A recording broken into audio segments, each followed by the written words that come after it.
Hi guys, I really hope you've been enjoying reading Becoming Naomi Leon. It's one of my favorite books. Today we're going to read chapter 4 and 5, and we're really going to get into what's happening between Naomi and Skyla. Okay, so chapter 4 is called A Memory of Elephants. A floodlight cast a path of brightness straight through the avocado grove. Not that we needed it. Over the years, we had worn a foot trail of Viola's front door and could get there blindfolded. Up ahead, the glow lit up the yard like a bright island, and the tree branches seemed like giant black umbrellas over our heads. We passed the chickens, who made gentle clucking sounds as we walked by their makeshift wire coop. Normally we'd stop to pet them, but Graham and Fabiola had a purpose to their walk that said no stopping. They led us into the little clearing toward the flat-roofed house. Lulu, Fabiola's miniature poodle, ran towards, yapping it, her bob tail wagging back and forth and her black curls shimmying with excitement. Owen picked her up. Bernardo came out of his work shed and stood in the square of light from the doorway. Holding a piece of sandpaper and a short plank of wood, he was barely taller than a fence post with skin the color of toasted almonds.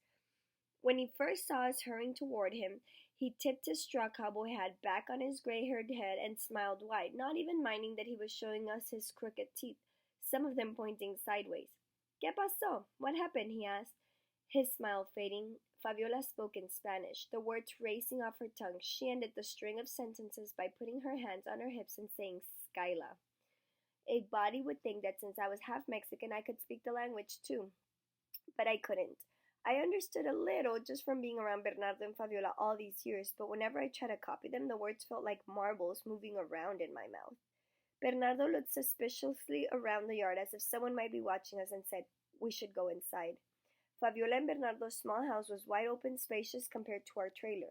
It had 3 bedrooms, one of them set up a full-on sewing room where Graham and Fabiola still did alterations. Currently, they were working every day on a bride's gown and 14 bridesmaids' dresses for a wedding coming up the first weekend in December. In the living room, striped crocheted blankets rested on the back of the couch and chairs. Colorful braided rugs made little bridges from one room to another, and Bernardo's bookshelves hung on every wall. Photographs of their 2 sons from high school graduations and in their United States Navy uniforms crowded the end tables, along with school pictures of Owen and me. Without saying a word, we all sat in our spots in the living room, Bernardo in the recliner with Owen on his knee, Fabiola on one corner of the couch and me on the other, with Lulu wriggling between us, and Graham in the straight-back rocker. I opened my notebook and waited. Graham said, Naomi, I'm not sure taking notes is in order. Just in case, I whispered. I didn't want to forget anything important that might be said. Graham took a deep breath.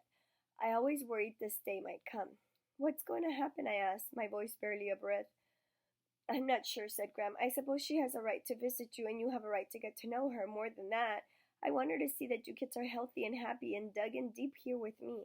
I hope I can remember to call her Skyla. I just don't want to get her riled. The children? She could take them?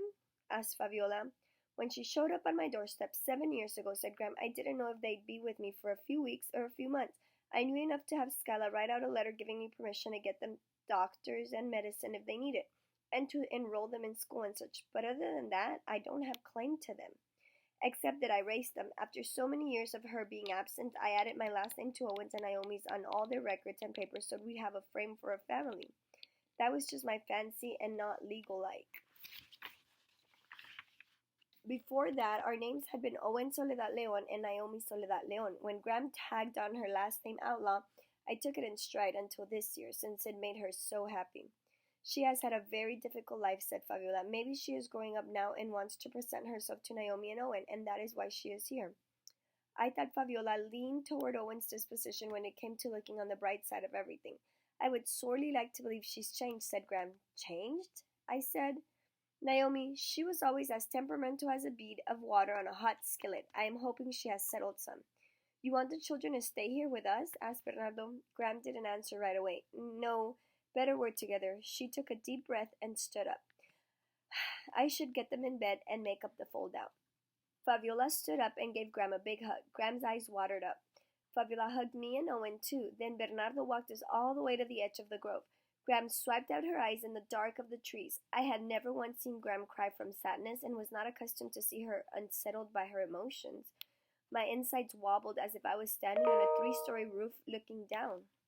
After I was in bed, I closed my eyes but couldn't sleep. I tried as hard as I could to remember something about my mother, memories from a place far away, and my struggle to get to the front of my brain, but they swam in slow motion, stroking through thick syrup toward my clear thinking spot.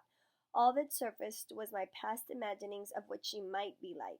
Over the years, the top three on my preferred list of possible moms were number one, volunteer, number two, business, and number three, nursery. I had pretended she was one of those smiling moms who came to school twice a week, volunteered in class, and helped with yard duty. She invited my friends over after school and was president of the parent-teacher group, and all the teachers fought over me every year because they knew if they got me in their class, they would get my wonderful mom too. Sometimes I imagined a business mom who wore suits, fancy scarves, diamond earrings, and high heels that clickety-clicked down the halls. She would visit my class on career day and talk about her important job in a big office in San Diego. I even thought she might be like some of the moms who worked in the plant nursery nearby. She'd wait on the corner to walk Owen and me home from school every afternoon wearing a green stained apron and holding a bouquet of flowers. Those were all the things that Naomi had imagined about her mom, Skyla, but I don't think any of them are true. But right off the mark, Skyla didn't match my list for fit the pictures in my mind. I did have one recollection of my father in Mexico. Owen and I were huddled in a room near the ocean. I could hear thunder and lightning and waves crashing. It was raining so hard that the roof leaked, and when I looked up through the sprinkles of water, I saw a swirl of color, a bobbing, dangling dance of pink and blue and yellow above my head. What could that have been? A dream? I remembered Owen pointing to the ceiling and laughing in the way he had, like a batter of coughing and giggling. I rocked him, afraid to move off the bed. I cried and cried until my father rushed in. He swooped us up into his arms and took us to an old church where people had gathered, seeking safety from the storm. We were in a basement, cots set up in rows, and women serving soup. Excuse me. I remembered crying into my father's flannel shirt, which tasted salty. To get my mind off of the thunder and lightning, he found a bar of soap and carved an elephant. He gave it to me, and I fell asleep clutching it. When I woke up, he was gone and never came back. Bernardo always said my talent for carving must have passed from my father's hands to mine. I would have rather had my father. I pried the rest of the story out of Graham when I got older. She explained that our father had been out on a fishing trip and our mother was supposed to be watching us. She had taken off, though, on a shopping trip to Tijuana and left us alone to babysit ourselves in the motel room. Then the storm hit. Nobody could find our mother for days. She finally showed up at the church a week later, packed us up, and took us back to Lemon Tree. She told Graham that she couldn't handle two kids by herself, especially with one of them deformed. A few days later, she was gone too. I squirmed in bed, trying to get comfortable, but my mind was still a jumble. I finally got up and pulled a box from the drawer under my bed. I opened it and carefully dug through my soap carvings of turtles, dogs, and reptiles and pulled out a family of elephants.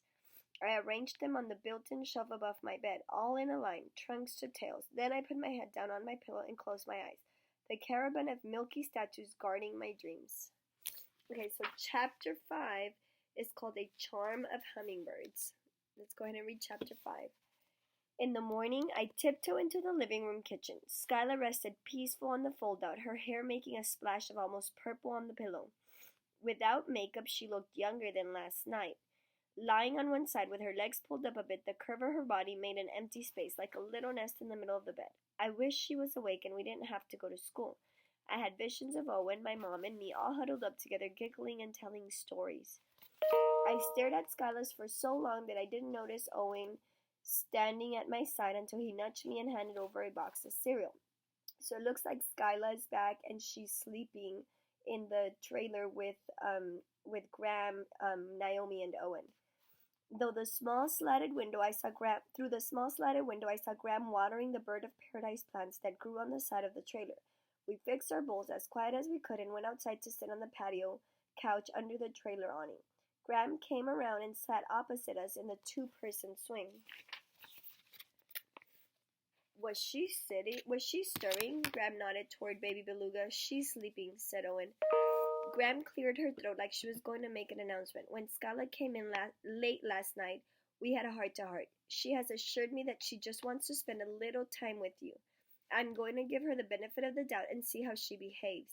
I think that's the right thing to do. Besides, you both must be naturally curious about your mother. I set down my cereal and walked over to Graham and hugged her hard and didn't let go. Don't you worry, Naomi, said Graham, patting my back. We're going to weather this. Let's just plant plenty of sunshine in our brains.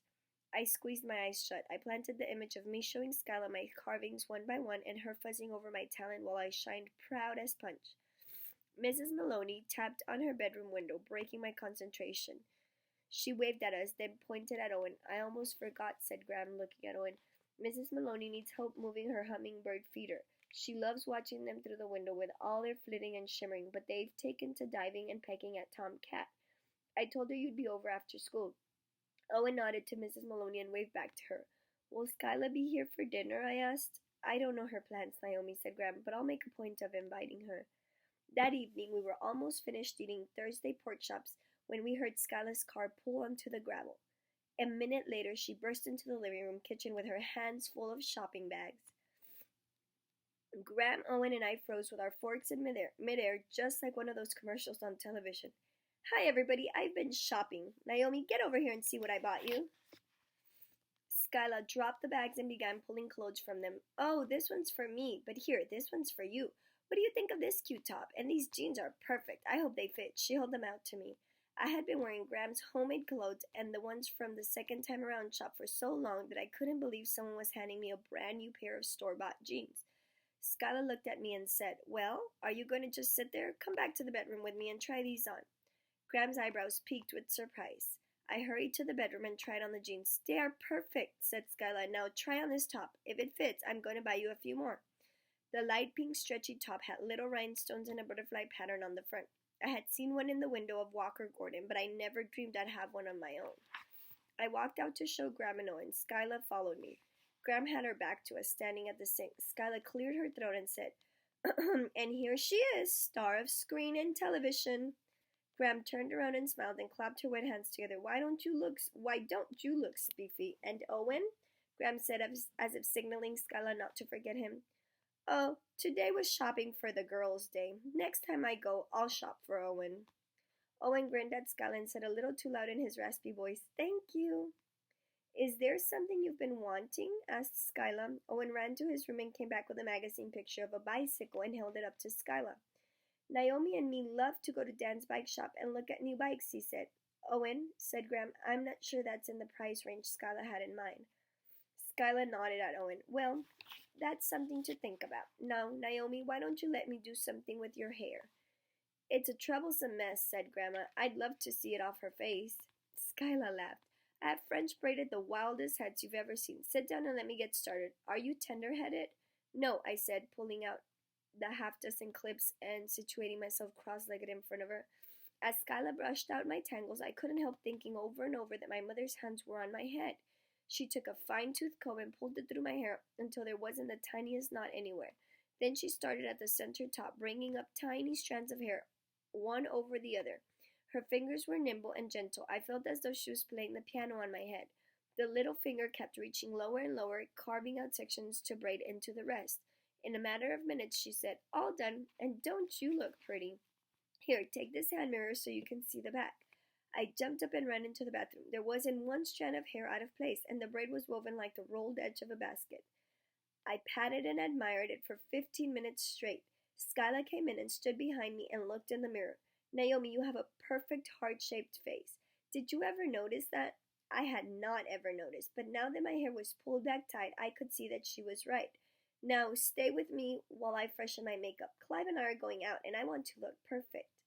I watched her put on the base and the blush and liner and eyeshadow, which took over half an hour. She gave me some clear lip gloss called Wet as a Whistle.